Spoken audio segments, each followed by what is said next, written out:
Aquel año el verano nunca llegó. La evidencia sugiere que la anomalía fue causada por una caída histórica en la actividad solar, combinada con un peculiar invierno volcánico. Lo cierto es que dicho fenómeno ocasionó que un grupo de escritores, entre ellos John William Polidori, George Gordon Byron y, como no, Mary Shelley, se encontraran reunidos en una mansión ubicada en Golgony, cerca del lago de Ginebra. La imposibilidad de salir del lugar obligó a aquel grupo a entretenerse de alguna manera. En sus manos habían caído algunos volúmenes de historias de fantasmas. El fuego de la chimenea y el frío que se intensificaba hora tras hora más allá de las paredes componían un ambiente perfecto para aquellos relatos. Escribiremos cada uno una historia de fantasmas, sugirió Lord Byron, y todos accedieron a la propuesta.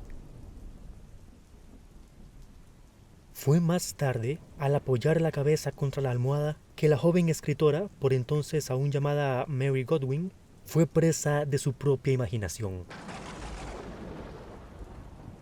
Imagen tras imagen, vio como un pálido estudiante ensamblaba una figura de aspecto humano, y que, de repente, mediante alguna clase de artilugio poderoso, ésta despierta y observa a su creador con unos horribles ojos amarillos y acuosos.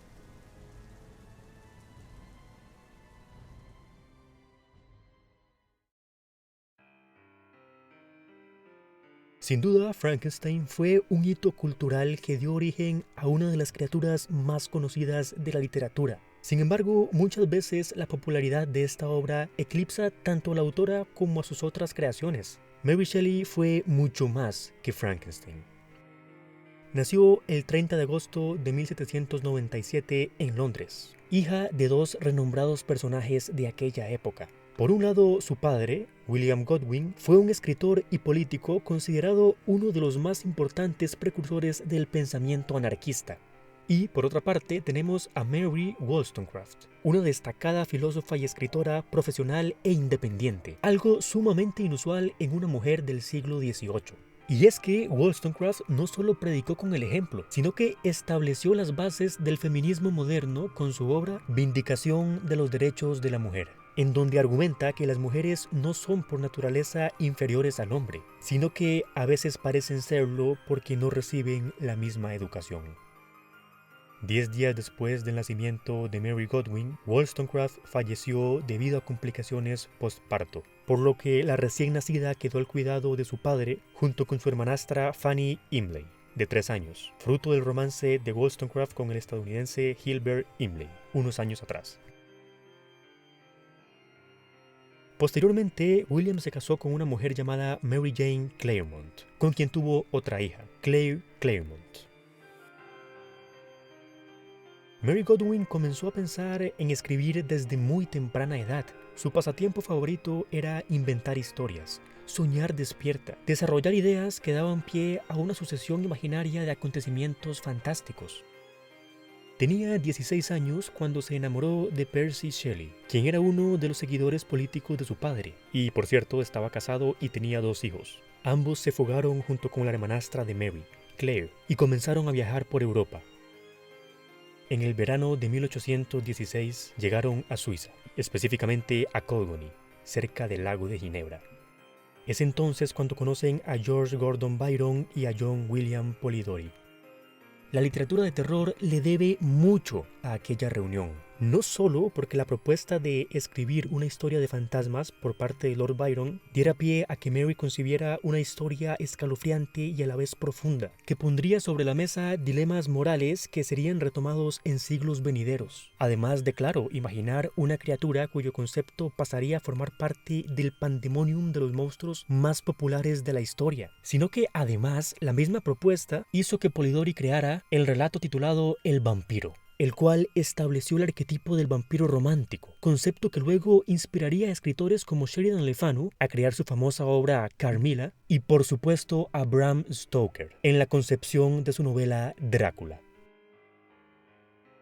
A finales de ese mismo año, Mary Godwin y Percy Shelley se casaron, pero las cosas a su alrededor no marchaban de la mejor manera posible. Fanny Imlay, por ejemplo, la hermanastra mayor de Mary, se suicidó en otoño debido a la creciente tensión que tuvo que soportar viviendo con William y con Mary Jane, luego de que sus hermanastras se fugaran de casa. Además, Harriet Westbrook, la expareja de Percy, que estaba embarazada luego de haber tenido un efímero amante, se suicidó lanzándose al lago Serpentine. De hecho, Mary y Percy se habían casado apresuradamente con el objetivo de obtener la custodia de los dos hijos de Percy y Harriet. Pese a ello, finalmente fueron puestos en adopción. Frankenstein o el moderno Prometeo se publicó en 1818 y rápidamente se convirtió en un éxito. La escritora apenas tenía 20 años. Sin embargo, a tan contundente logro no le siguieron tiempos felices. En realidad, la desgracia parecía apoderarse de la vida de Mary. Tuvo varios embarazos, de los cuales una niña murió poco después de nacer y 2 niños más fallecieron cuando la pareja residía en Italia. Solamente sobrevivió un hijo que nació un tiempo después, Percy Florence.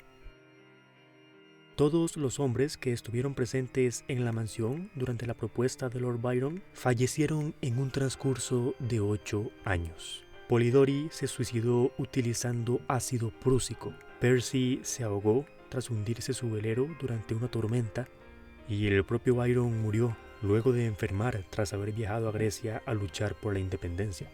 Aquel triste periodo se vio reflejado en diversas frases que quedaron registradas en el diario personal de la escritora.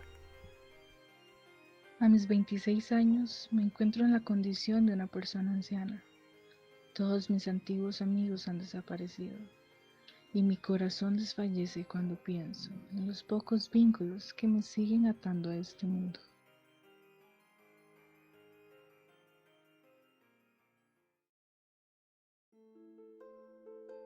Frankenstein goza de tanta vida que prácticamente devoró a las otras obras de esta autora. En la obra de Mary Shelley se puede encontrar mucha más variedad de lo que a simple vista se podría imaginar en un primer momento. Por ejemplo, entre ella hay incluidos libros de viaje y poemas. En sus otras novelas se pueden encontrar críticas a las partes negativas de las sociedades industrializadas y de los sistemas políticos. Luego de Frankenstein escribió una novela sobre incesto y suicidio llamada Matilda, la cual recuerda bastante a toda la parte trágica que ella misma vivió.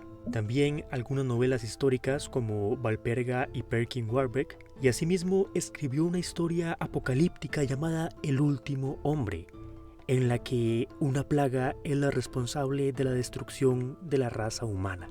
Sus últimas obras publicadas son Lodor, también conocida como La hermosa viuda, considerada por muchos como su autobiografía novelada, y Faulkner, siendo esta curiosamente su única novela en la que la heroína termina triunfando al final.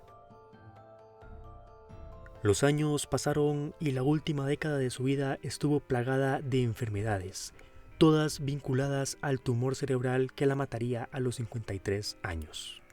Falleció mientras dormía el 1 de febrero de 1851, en Londres, mismo lugar que la vio nacer. Su última voluntad fue ser enterrada junto a sus padres, con el corazón de Percy Shelley y las reliquias que conservaba de sus difuntos hijos, es decir, uñas y mechones de cabello. Ahora descansa en el cementerio de St. Peter en Bournemouth. Ahora bien, ¿por qué tuvo tanto éxito Frankenstein y por qué esta escritora resultó ser tan importante para la literatura? Mary Shelley tomó diversos elementos propios de leyendas inmemoriales y finalmente los ensambló y les dio forma humana, por lo cual se otorgó por primera vez un aspecto concreto a las más descabelladas y oscuras ideas de la humanidad. Además, su historia parte de conjeturas científicas de la época que son llevadas hasta el extremo de la imaginación. La novela Frankenstein es especialmente llamativa porque explora los más profundos misterios de nuestra naturaleza, estando estos reflejados en la espantosa criatura, el necesario contrapunto con la oscuridad. Mary Shelley, sin duda una maestra del relato gótico y además precursora de la ciencia ficción, tal y como se entiende actualmente.